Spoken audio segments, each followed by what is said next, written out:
Hello नमस्कार, मैं विवेक दुबे स्वागत करता हूं आपका वीएफएक्स वाला ज्ञान में। और जैसे कि मैं आपको बता दूं कि अभी पूरा का पूरा एक कंप्लीट सीरीज चल रहा है इस चैनल पे 3ds मैक्स का, जहां पे मैं केवल ऊपरी सरफेस का नॉलेज नहीं देने वाला, जबकि आपको पूरा डेप्थ में बहुत ही अच्छे से 3ds मैक्स बताने वाला हूं। तो आज की इस वीडियो में हम देखेंगे कि ज्योमेट्री में आप किस तरीके से कोन को क्रिएट करने वाले हैं और उसको आप किस तरीके से मॉडिफाई कर सकते हैं। इससे पहले जो पिछला वीडियो है उस पे मैंने बताया है बॉक्स के बारे में। तो अगर आपने वो वीडियो नहीं देखा है तो जा करके उस वीडियो को भी देखें। और अगर आप शुरुआत से ही सारी चीज़ों को नहीं देखें तो मैं चाहूँगा कि जो फर्स्ट वीडियो है वहाँ से इसको देखना और सीखना शुरू करें, ताकि आप बहुत जल्दी 3ds मैक्स को बहुत ही अच्छे से सीख सकें। तो चलिए आज की इस वीडियो में हम जानते हैं कोन के बारे में। तो देखिए, यहाँ पे क्रिएट पैनल में ज्योमेट्री पे आपका स्टैंडर्ड प्रिमिटिव, और यहाँ पे बॉक्स है और बॉक्स के साथ आपको दिखाई देता है कोन। तो कोन क्रिएट करने के लिए हमें करना क्या है, सबसे पहले कोन को सिलेक्ट कर लेना है। देन ये हमारे पास एक ग्रिड है पर्सपेक्टिव व्यू पे, और ऑलरेडी व्यू पोर्ट के बारे में हम जान चुके हैं।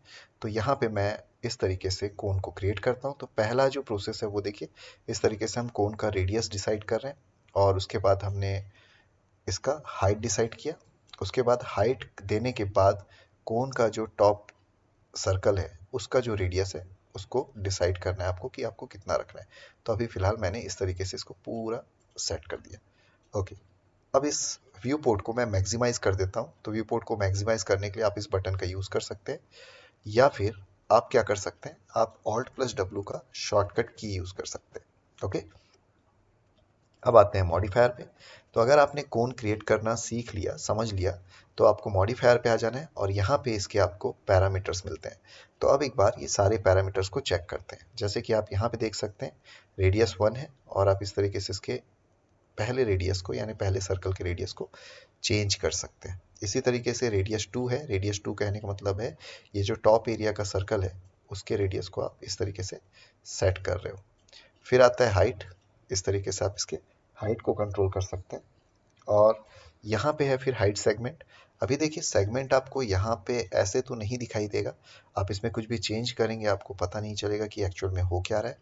तो इसके लिए मैं आपको बताना चाहूँगा, आप क्या कीजिए, आपको कीबोर्ड पे F4 प्रेस कर लेना है। ध्यान दें, मैंने कहा कीबोर्ड पे F4 प्रेस करना है। तो F4 प्रेस करने के बाद आप देख सकते हैं यहाँ पे आपको कोन का सेगमेंट दिखाई दे रहा है। और ये जो हाइट सेगमेंट है इसको अगर आप कंट्रोल करते हैं तो आप देखिए कोन इस तरीके से सेगमेंट्स में डिवाइड हो रहा है। उसके बाद कैप सेगमेंट है। कैप कहने का मतलब ये जो बॉटम का हिस्सा है ये कैप है। और इसी तरीके से अगर हम टॉप के रेडियस को भी इंक्रीज कर दें तो आप ये जो टॉप का हिस्सा है, ये जो टॉप का हिस्सा है इसको भी आप कैप कहोगे। तो यहाँ पे अगर मैं कैप सेगमेंट पे काम करूँ तो आप देखें कैप को वो इस तरीके से सेगमेंट्स में डिवाइड कर रहा है। टॉप सेगमेंट के साथ साथ बॉटम सेगमेंट को भी ये इस तरीके से सेट करता है। Okay, sorry. ओके, अब आते हैं यहाँ पे, आप देखिए कैप सेगमेंट के बाद फिर आती है बारी साइड की। तो अभी मैंने कैप सेगमेंट जो है वैल्यू को यहाँ से मैं कम कर देता हूँ, और रेडियस 2 को इस तरीके से सेट कर देता हूँ ताकि ये आपको कोन की तरह दिखाई दे। देन फिर बारी आती है साइड्स। साइड्स कहने का मतलब है कि ये जो ओवरऑल सेगमेंट्स हैं जिससे आपका कोन का रेडियस डिसाइड हो रहा है, इसे आप इस तरीके से कंट्रोल कर सकते हैं। ये देखिए, ये आपका साइड सेगमेंट है। तो अगर मैं इस पे इस तरीके से काम करूं, आप इससे पिरामिड भी रेडी कर सकते हैं। तो फिलहाल मैंने अभी साइड सेगमेंट इंक्रीज कर दिया। ओके, तो अभी हमने यहाँ से लेकर के यहाँ तक के सारे पैरामीटर्स देख लिए। अब बारी आती है, यहाँ पे आप देखेंगे स्मूथ का ऑप्शन है। अगर मैं इसे अनचेक कर दूं तो आपका जो ऑब्जेक्ट है, यानी आपका जो मॉडल है, वो कुछ इस तरीके से दिखाई देगा।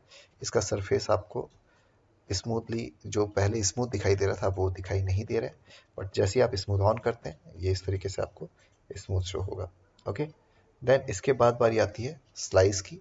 स्लाइस कहने का मतलब है, यहाँ पे अगर मैं स्लाइस पे बात करूँ तो आप स्लाइस को सबसे पहले आपको ऑन करना होगा, और स्लाइसिंग कर सकते हैं आप इससे कोन की। तो जैसे मैंने स्लाइस ऑन किया, आपको दो चीज़ें डिसाइड करनी है, एक स्लाइस फ्रॉम और एक है स्लाइस टू, यानी कहाँ से कहाँ तक आपको स्लाइस करनी है। तो मैं स्लाइस को मैंने यहाँ से सेट कर दिया 52 से स्लाइस टू, कहाँ तक आपको इसको स्लाइस करना है आप इस तरीके से सेट कर सकते हैं। ओके, तो देखिए कोन का हमने स्लाइस कट कर लिया।